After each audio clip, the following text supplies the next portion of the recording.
Hello, मी नाशिककर. माझ्या YouTube चॅनलवर तुमचं स्वागत आहे. मंडळी, मी बोलणार आहे आज खोपडीविषयी.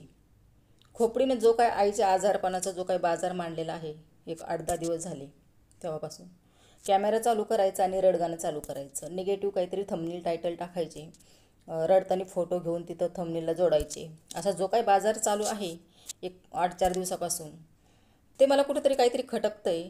आणि ती स्वतः सांगते की इकडं तिची आई आजारी पडली आणि सासूबाई पण तिकडं आजारी आहे, म्हणून सासूबाईच्या सेवेसाठी तिने नवऱ्याला पाठवलं. ठीक आहे, मान्य आहे.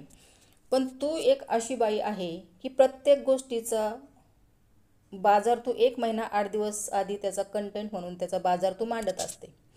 तसंच उदाहरणार्थ तुझ्या मुलीचं घे. तुझी मुलगी जेव्हा हॉस्टेलला जाणार होती, 1 महिन्यापासून आज सँडल घेतले, आज चप्पल घेतली, आज बॅग घेतली, आज हे घेतलं, ते घेतलं, सगळं आधी तू ते अगदी ते व्हिडिओमधून पब्लिकला दाखवत होती. प्रत्येक गोष्टीचा व्हिडिओ आहे तुझा. त्याच्यानंतर मुलीचं तो दिवस उजाडला हॉस्टेलला नेऊन तिला भरती करण्याचा. तिथपर्यंत तिथे तू नाही थांबली. तिच्या हॉस्टेलमध्ये जाऊन तिचे जे काय रूम असेल त्या रूममध्ये जाऊन तिचं कपाट कसं आवरलं, तिचा रूम कसा आहे, तेच तिचं बेड कसं आहे, ते सगळं तू तुझ्या व्हिडिओमधून दाखवण्याचा प्रयत्न केला आणि पुरेपूर तू ते दाखवले. म्हणजे असं सगळ्या गोष्टीचा जो तुझ्या कंटेंटसाठी आत्तापर्यंत तू हेच नाही, अशा अनेक उदाहरणं आहेत. अनेक घरातील जेवढे नाते आहेत सगळ्यांचा तू बाजार मांडला आहे. आता जे काय आईचं आजारपण चालू आहे त्याच्यावर तुझं जे काही आहे दुःख, कमी मुलगी आहे, मीच सेवा करते, मुलं बघतच नाही, सुना बघतच नाही, तर का मुली काय करत नाही का आईवडिलांची सेवा, त्यांच्यासाठी खर्च पाणी करत नाही का, त्यांच्या सुखादुखामध्ये मुली त्यांची साथ देत नाही का? पण तुला त्या सगळ्या गोष्टीचा बाजार मांडायचा असतो आणि एक दिखावा करायचा असतो पब्लिकला का मीच करते. आई मेली तरी तू एका व्हिडिओमध्ये बोलते, आई मेली तरी म्हणजे भावांना उद्देशून बोलते, आई मेली तरी तुम्ही येऊ नका का? ठीक आहे, तुमच्या घरातले काही वाद असेल भावाभावांमध्ये, आई मुलांमध्ये, जे काय असेल ते तू कोण सांगणार येईन त्यांना का आईला काही झालं तरी तुम्ही येऊ नका. रडून रडून मस्त व्हिडिओ बनवते. पण तुला ती सवयी, कारण तसं केल्याशिवाय तुझं चॅनल चालणार कसं ना?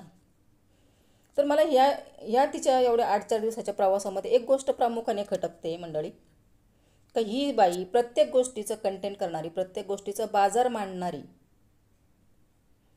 ती बाई आज बोलते ना, सासू तिकडे आजारी, आई इकडं आजारी, देव माझी परीक्षा घेतोय, मी अडकून पडले, नवऱ्याला तिकडं सेवेला पाठवलं सासूबाईच्या.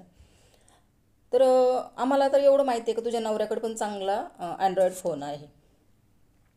तू जेव्हा सासूला भेटायला सासरी जाणार असते, तुझे काही कामं असतं किंवा तू असं दाखवते मी सासू सासऱ्यांसाठी काहीतरी करायला चालले, त्यांना पैसे देते, राशन देते, हे देते, ते देते, ते 2 दिवस आधी तुझी तयारी असते, ते सगळं तू व्हिडिओद्वारे तू दाखवत असते पब्लिकला.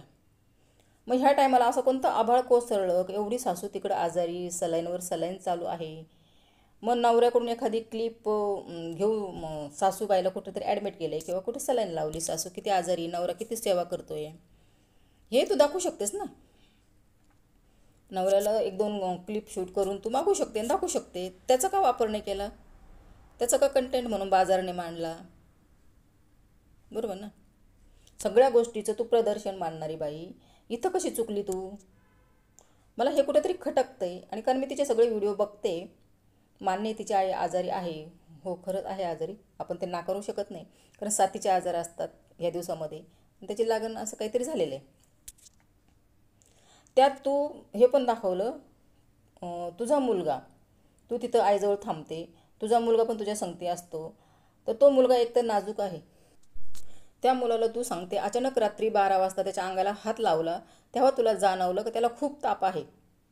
मग तू तिथं जाऊन सिस्टरला भेटली, सिस्टरनं काय त्याला तापावर औषध दिलं, हे तू सांगते, तू दाखवते. आणि परत तुझ्या त्याच व्हिडिओमध्ये तोच पोरगा बाथरूममध्ये जाऊन त्याच्या अंगात कपडे तसेच आहे, टी शर्ट आहे, खाली पॅन्ट आहे, आणि तो स्वतःच्या हाताने गार पाणी अंगावर ओतून घेतोय, भिजतोय पाण्यामध्ये, तू ते दाखवते. आणि तिथं तू काय बोलतेस का सोरजनी आंघोळ करून घेतली, अंगात कपडे असतानाच आंघोळ करून घेतली सोरजनी. म्हणजे तू जे दाखवते त्याच्यातून तू कशी फसते, पण हे तुला मान्य करायचं नसतं. धन्यवाद मंडळी. माझं काही चुकत असेल तर नक्कीच कमेंटद्वारे मला सांगा.